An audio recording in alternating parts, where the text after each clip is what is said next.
আমার বুঝজ্ঞান হইছে থেকে নিয়ে ছাত্র জীবনে যখন আমি অনেক ছোট ছিলাম, এই দোয়া যেদিন আমি পড়েছি কোরআনে, ওই দিন থেকে আজও পর্যন্ত আমার মনে হয় না আমার জীবনে 2 মিনিটের কোনো দোয়াও যদি হয়, 1 মিনিটের দোয়াও যদি হয়, মুহূর্তের দোয়াও যদি হয়, আমি এই দোয়াটা কখনো মিস করি বলে, জ্ঞাতসারে মিস করি বলে আমার মনে পড়ে না।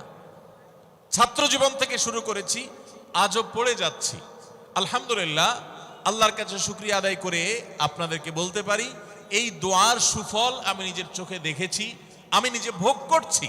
এজন্য আপনাদেরকে আমি বলতে চাই, বিবাহিত হন কিংবা অবিবাহিত হন, আপনার দাম্পত্য জীবনের সুখের জন্য সর্বপ্রথম এবং প্রধান করণীয় হলো এই দোয়া। এর বাইরে আরো সাধারণভাবে আল্লাহ তাআলার কাছে দোয়া করতে থাকা, যেন আল্লাহ তাআলা আপনাকে এমন একজন জীবন সঙ্গী দেন।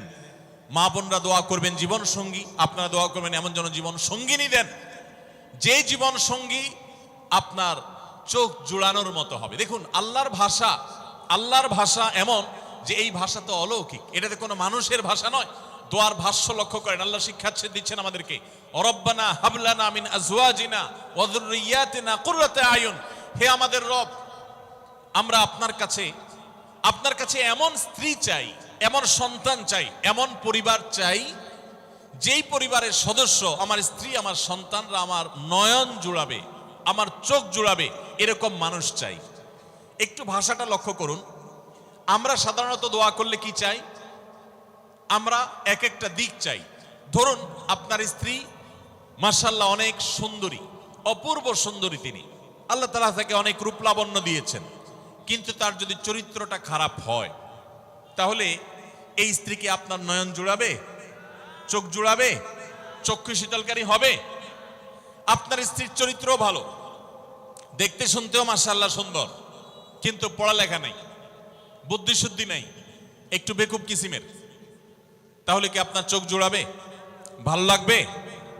আপনার স্ত্রী শিক্ষা দীক্ষাও আছে, জ্ঞান গরিমায় মাশাআল্লাহ তিনি ভালো, রিচ, সমৃদ্ধ, আবার চেহারা সুন্দর, আবার তার মধ্যে তার চরিত্রের সমস্যা নেই, কিন্তু সমস্যা কি?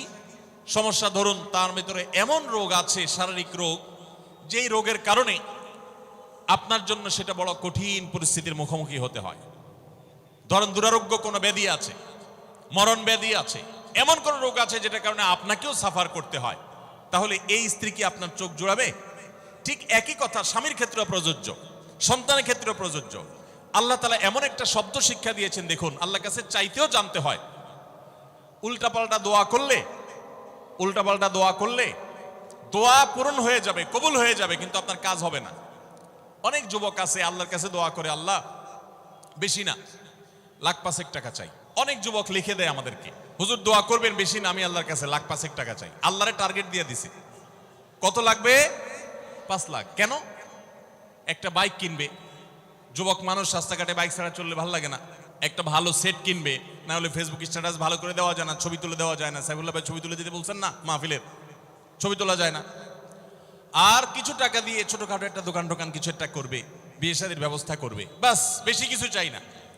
তো আল্লাহ তাআলা 5 লাখ টাকা ধরেন আপনাকে দিয়ে দিল, সাথে একটা রোগও দিয়ে দিল, ওই রোগে খরচ হবে 6 লাখ। তাহলে আপনার এই 5 লাখের কোনো মানে আছে? আপনারা একটা প্রসিদ্ধ ঘটনা অনেকেই শুনেছেন, একটা চুটকি, যে এক যুবক দোয়া করছে, আল্লাহ তোমার কাছে আমি এমন একটা লাইফ চাই, বিশেষ করে বেকার যুবকরা এগুলো বেশি দোয়া করে, আল্লাহ তোমার কাছে এমন একটা লাইফ চাই, বেশি কিছু না, যে লাইফে 2 হাত ভর্তি টাকা থাকবে আর আশপাশে শুধু নারী আর নারী থাকবে, এরকম একটা লাইফ চাই। তো আল্লাহ তাআলা তার দোয়া কবুল করে ফেলছে। দোয়া কবুল করছেন কিভাবে? দোয়া কবুল করে তাকে আল্লাহ তাআলা এমন একটা বাসের কন্ট্রাক্টর বানিয়ে নিছেন, যে বাসটা হলো মহিলা বাস, চারপাশে শুধু নারী আর নারী, সব মানুষের, আর হাত ভর্তি টাকা আর টাকা সব বাস মালিকের। দোয়া কিন্তু কবুল হয়ে গেছে। তো আল্লাহ তাআলার কাছে উল্টাপাল্টা দোয়া করলে কি হয় দেখছেন? দেখুন, দাম্পত্য জীবনে সুখের জন্য দোয়া কিভাবে করতে হবে আল্লাহ শিখিয়ে দিয়েছেন।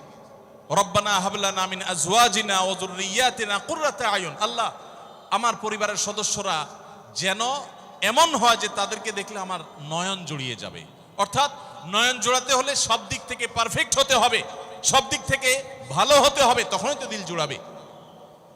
ওয়াজআলনা লিল মুত্তাকিনা ইমামা, আর আমাদের সবাইকে, গোটা পরিবারকে আপনি মুত্তাকিদের ইমাম বানায় দেন, সৎ মানুষ বানায় দেন। কারণ সৎ যদি না হয়, আল্লাহ ভীরু যদি না হয়, তাহলে কখনো তাদের মাধ্যমে আপনি সুখ শান্তি পেতে পারেন না। তাহলে প্রথম করণীয় দাম্পত্য জীবনের সুখের জন্য, সুখী দাম্পত্যের জন্য আল্লাহর কাছে দোয়া করতে থাকে। সূরা ফুরকানের ৭৪ নম্বর আয়াত, এর পাশাপাশি আরো যত আয়াত আছে, অথবা সাধারণভাবে আপনি আল্লাহর কাছে, আল্লাহ আমি ভালো সঙ্গী যেন পাই, সেজন্য দোয়া করতে থাকবো। আল্লাহ আমাদেরকে তৌফিক দান করুন।